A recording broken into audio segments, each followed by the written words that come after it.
When you hear the term America's sweetheart, most people think of me. But our first guest is absolutely a close second. Please welcome my friend, Kristen Bell. Oh, I'm so happy to see a friendly face. Oh, I'm so happy to see you virtually. I know. I just saw you before you got on camera. You looked like you were yelling at somebody. Was that one of your daughters or Dax or who? No, just a group of my friends, just yelling at a bunch of people at work, keeping them in line. That's so you. So now, what's the story with the bangs? I know there was a big hoo-ha on the internet. Are those real bangs or are they fake bangs? The fake bangs. It's actually a toupee. Oh. Are you? Not a full wig piece, but it's a piece. It goes on here. It's glued to my forehead under here, right? And then this part, these little stringies are part of the piece, and then the rest is me. And you know what? I'm wearing it for this new show I'm doing on Netflix called The Woman in the House.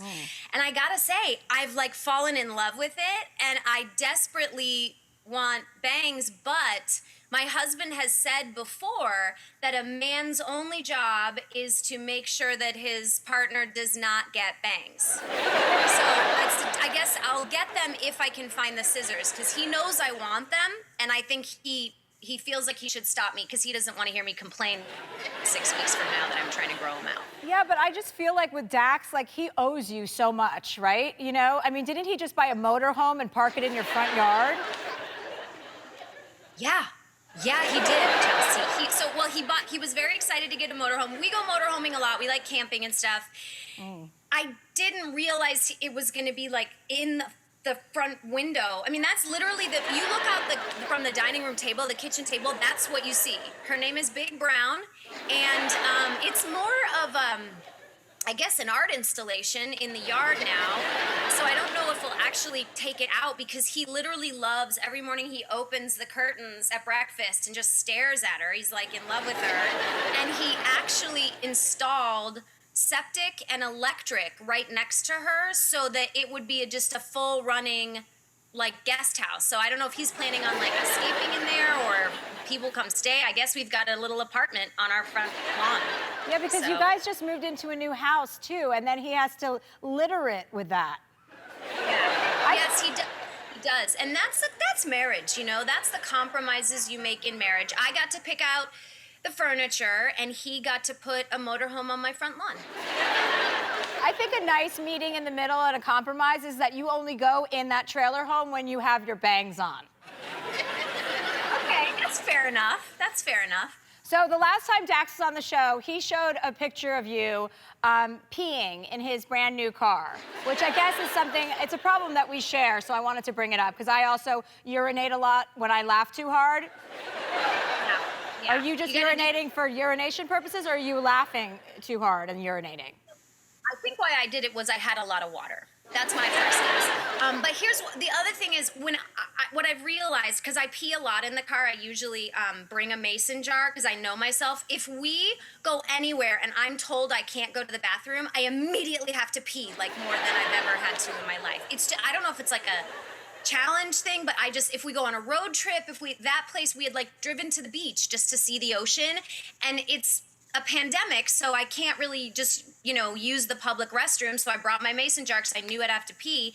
And yeah, he was not happy because he had gotten the car 48 hours earlier, but I didn't spill any. So I don't know what he's griping about. I did not spill any. Yeah, I have a similar problem. Like, I don't go to the bathroom from like till 4 p.m. and then all of a sudden I break some seal and I have to go like 15 times before I go to bed. I don't know if that's an age thing or if that's just the way the world is now because of the pandemic. It's made us pee more. I'm not clear. Well, I will say, yeah, it might be an age thing, because the older we get, the weirder stuff is going to start happening. I'll tell you that much. It's like a long descent, isn't it? All of a sudden things start going and you're like, oh, and you start complaining about your knees or your hips and you're like, oh my God, what am I saying? I'm in my 40s, and then you're like, oh, I'm dying. Yeah, we're rotting. We're beginning to decompose. Yeah, that's right, decline. We're going into decline. We are, And you know what's interesting is like, and it's partially for this project, but partially just because I've had more time. I've been working out like and getting really into fitness more than I ever have in my life. And I'm like happy about it. I'm like seeing muscles and I'll like look at my, chest or my arms in the mirror and then I'll catch my face and I'll go, oh my God, I didn't know my mom was in town. Speaking of mom, tell me about your girls. How are the little girls doing? You know what? It's a lot to be captured in a house with two children. It's like having NPR on, but like two different stations at all times. But if it were all questions, there were like no facts. It was all, it's like it's good most of the time. But my 6-year-old has pretty consistently done this thing that drives me nuts, where we'll like, a lot of the stuff we do is, watch movies, not a ton of other things to do. So we'll sit down to watch a movie. We'll be 5 minutes in. She'll get bored and she'll get up to go do like a craft. We get these like boxes in the mail called KiwiCo, and it's like a obstacle she can build and she can read the directions. So she'll sit at the table and do it for like an hour and a half. She's having so much fun. She finishes her KiwiCo box. Then she comes back to the couch and 10 minutes before the movie's over, she goes, okay, what'd I miss? And I'm like, that is absolutely unacceptable. She does it like every other night. So I'm excited that the world will open again. Let's put it that way. Yeah, I think all parents will probably agree with you on that front. Who's in charge at your house of the kids? I mean, who's the alpha in your house, you or Dax? God, it depends. I mean, we both make the rules and we do a good job of, passing off the power, but I definitely am more of the pushover. I like try to make rules, but I'm also a big fan of like, make a better argument. If you make a really good argument why you should have a cupcake before bed, like, okay. But it's gotta be a good argument, and the problem is they're both little prosecutors, so they make really good arguments. So he's more of a rule maker. Okay, Kristen, I have a couple, I know you got some new rescue dogs. Didn't you? A couple? I did. Well, I got one, yes. We lost 2 dogs during the pandemic. Oh, Bummer. that's what I heard. I'm so sorry. Okay, you know what? It happens when they're very old. We got a new one a couple months ago, a tripod. And he's wonderful. His name is Whiskey. But, he lost his leg in a truck accident. Oof. Let me explain why he looks like this, okay? Because that's a rough picture. The only kind he takes. So because he was in this accident and they lopped his leg off, he won't let anyone get near him with so much as a fork because he has like intense PTSD about his leg being cut off. So he has like peanut butter and crap stuck in his beard and mats everywhere. And every time I try to break out the scissors, he skedaddles. So he might just be a garbage dog forever because, he's rough looking. Yeah, he looks like he's got a fierce hangover in that photo. Sure what leg that is in that picture. It's just like it's one of them, I guess. Well, one of your dogs hits on you, doesn't he? Big time. And I say it and people are like, oh, that might be a bit, she's joking. But first of all, look at the ecstasy on his face right there, okay? So when we got him, this is Frank, we got him from a rescue called the Dog Cafe. I brought him home and I just started to realize like, oh, this guy is really into me. Like he's like kind of single white femaling me. And the way he looks at me, they're bedroom eyes. I know what bedroom eyes look like, okay? He looks at me like he's undressing me all the time. And some people don't believe me until they see it, but this dog is into me. And I hear what you're saying because I see my dog act like that with my cleaning lady. He is into her. He sees her and he runs and he chases her from room to room all day long. And when she leaves, his head is on the ground for 2 hours until he realizes that she's not coming back and I have to start talking in her accent to get him to pay attention to me. See, look at that. Dogs can be obsessed with people for sure, and why can't it be? Maybe we're anthropomorphizing them, but maybe it is sexual. We don't know. Well, it's only sexual if we reciprocate whatever feelings. Where it's like, because what happens is, and I think you'll agree with me, when somebody feels that way about you, you automatically are attracted back to them. When someone's attracted to you, you're automatically attracted to them? Like in the way that your dog is attracted to you, that when somebody loves you that much, you immediately are loving and sometimes attracted back to them. If it were a human form, definitely. Dog form is a little trickier. I don't think no funny business. I got a husband. No funny business, you know? I don't have a husband, so there's a lot of funny business.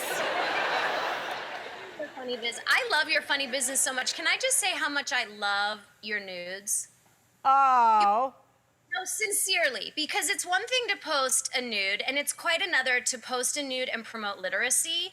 And I just have such an intense, there it is, respect for you and what you do. And I almost feel like, you're like the edgier version of me. Like I'm sort of like the gateway drug to because I'm not doing nudes, but I'm trying also to promote literacy and get people to read and use their brain and critical think. So it's sort of like, come to my feed first if you're nervous about reading, and then once you're knee deep in it, hit up Chelsea's. Well, you thank you for that. I appreciate that. And right back at you, because I want to talk a little bit about Hello Bello before we leave, because you're doing amazing things. And I know you supplied a family last year with a year's supply of diapers, right? Yeah, and then when the pandemic hit, we thought, well, it's time to double down. And so, one of the things when Dax and I started Hello Bello, we wanted people not to have to choose between their baby or their budget.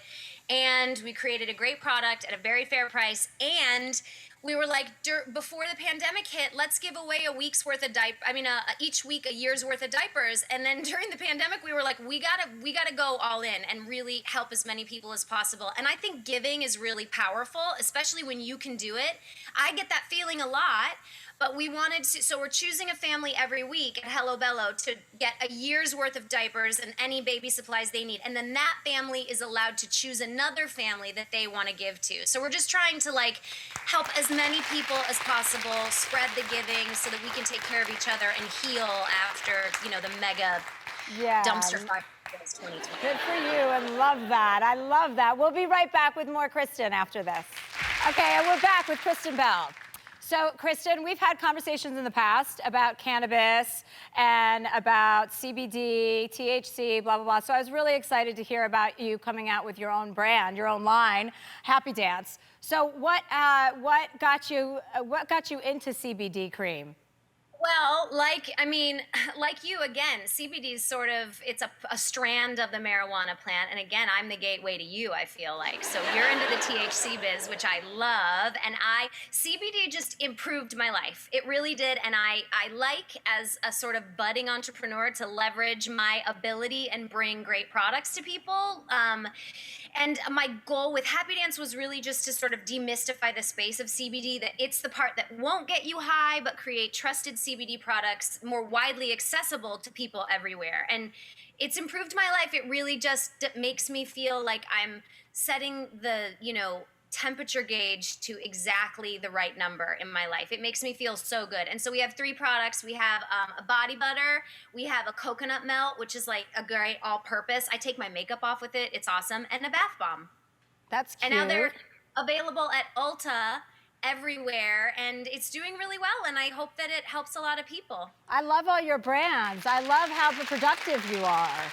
And I think that another thing to keep in mind with CBD, THC, whatever you're into, that helped me get into meditation. It helped me calm down. I say, you're talking about gateway, and I say that, cannabis was my gateway drug to meditation. So the combination, I know you talk about therapy, I talk about therapy, but the combination of the two in concert is what really kind of helped me sit down and listen, and stop talking all the time and listen a little bit more and relax. And so I want to ask you a question about therapy, because you're open about that with Dax and stuff. And you guys are both so busy. I mean, you're busier than you've ever been, and so is he. When do you guys get to see each other, and how do you make it work? Well, it's a different recipe every time. I'll tell you this, at the beginning of the pandemic, we were at each other's throats, and then all the doors locked in our house, we had to stay inside, and we were like, woof, we need to get a handle on the annoyances. And our therapist, Harry, who I love so much, who has the favorite quote he's ever said to me, he said something to me, he said, do something nice today and don't get caught. And I was like, yes, that's how I want to live my life. Harry suggested, since we were both so annoyed with each other, because the reality is, if you're living with one human being, I don't care if it's your partner or your husband or your wife or whoever it is, your roommate, you need to brush up on your toolbox because you will find that person annoying. Relationships take work. He suggested we go to therapy separately, kind of so that we could talk about each other.